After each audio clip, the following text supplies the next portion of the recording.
नमस्कार। जीओवीटी India news channel से आज की ताज़ा खबरें।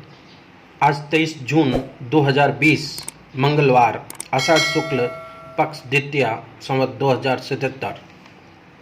प्रदेश में 48 घंटों में मानसून की दस्तक। जेईई व नीट की परीक्षाएं जुलाई में होनी मुश्किल। गरीबों को भोजन देने के लिए शुरू होगी इंदिरा रसोई योजना, मुख्यमंत्री अशोक गहलोत।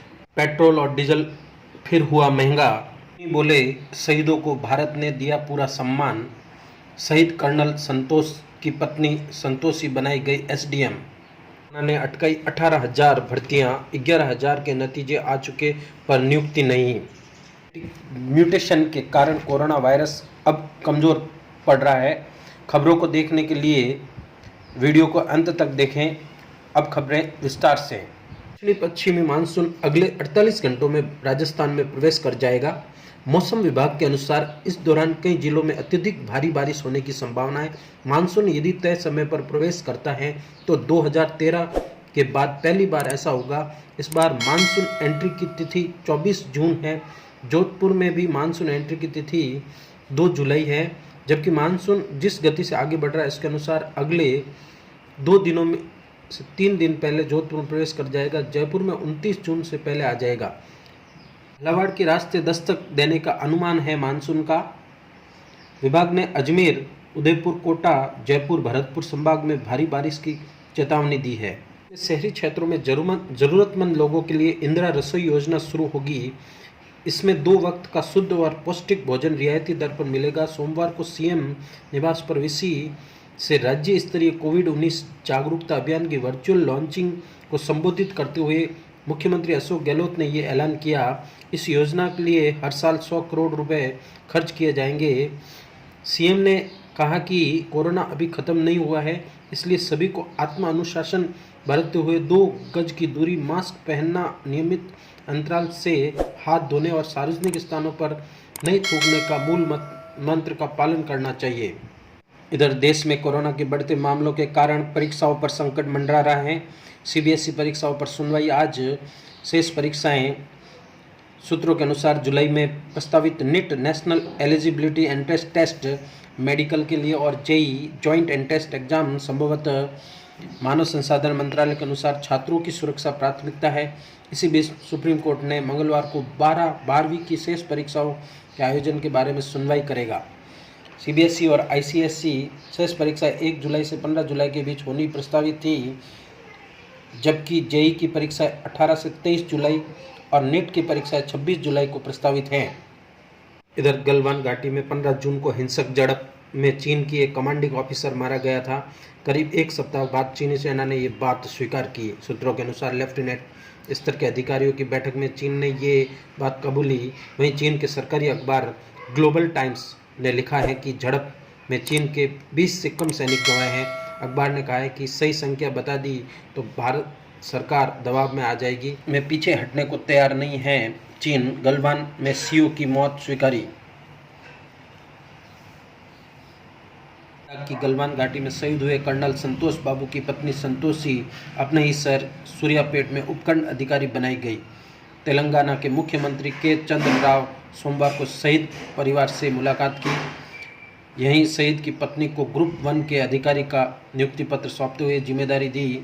संतोषी को हैदराबाद ने 711 वर्ग गज का भूखंड और 4 करोड़ रुपए चेक सौंपा।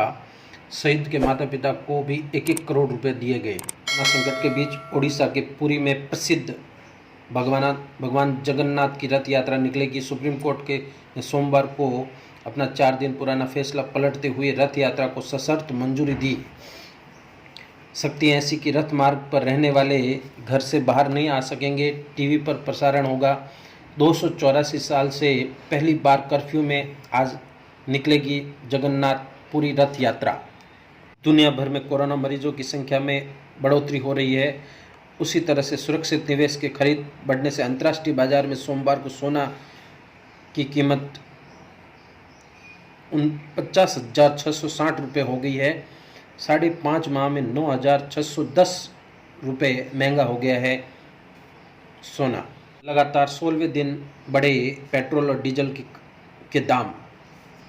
लॉकडाउन में फंसी राज्य सरकार में की विभिन्न 18,000 भर्तियां, सबसे ज़्यादा 14,000 भर्तियां अकेले शिक्षा विभाग की हैं। इसमें वरिष्ठ अध्यापक और स्कूल व्याख्याता सहित कई पद शामिल हैं।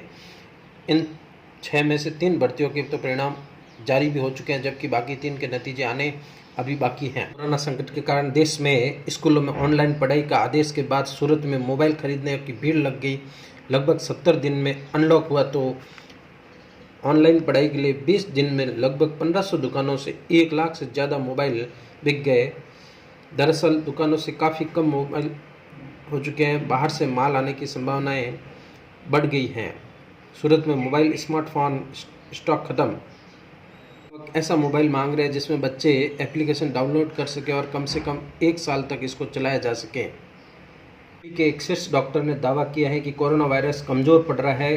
जेनोवा की सैन मार्टिनो जनरल हॉस्पिटल में संक्रामक रोगों के प्रमुख प्रोफेसर मैटेओ बसेटी ने दावा किया है कि बिना वैक्सीन के भी कोरोना खुद खत्म हो सकता है। ऐसा संभवतः जेनेटिक म्यूटेशन की वजह से हुआ है। उन्होंने ये भी बताया कि पहले की स्थिति में जिस कोरोना मरीज की मौत हो सकती थी, अब वे रिकवर कर रहे हैं। इटली उन देशों में शामिल है जहाँ कोरोना का सबसे पहले देखने को मिला। अब इटली में नए मरीजों की संख्या घट रही है। अब देश में रोजाना औसतन 300 नए मरीज ही मिल रहे हैं। MHRD मिनिस्ट्री देश के 2 प्रमुख परीक्षाएं नीट और जेईई मेन को लेकर मंगलवार को फैसला ले सकता है। कोरोना के बढ़ते मामलों को देखते हुए कई राज्यों ने CBSE सहित ये दोनों परीक्षाएं अभी भी स्थगित करने की मांग कर रहे हैं। वहीं मंगलवार को सुप्रीम कोर्ट ने भी CBSE परीक्षा को लेकर निर्णय दे सकता है। तीनों ही परीक्षाओं की बड़ी संख्या में छात्र बैठेंगे। आज के सुविचार: जिंदगी खुद को ढूंढने में नहीं बल्कि जिंदगी तो खुद को बनाने में है। धन्यवाद। अगले वीडियो के लिए इंतज़ार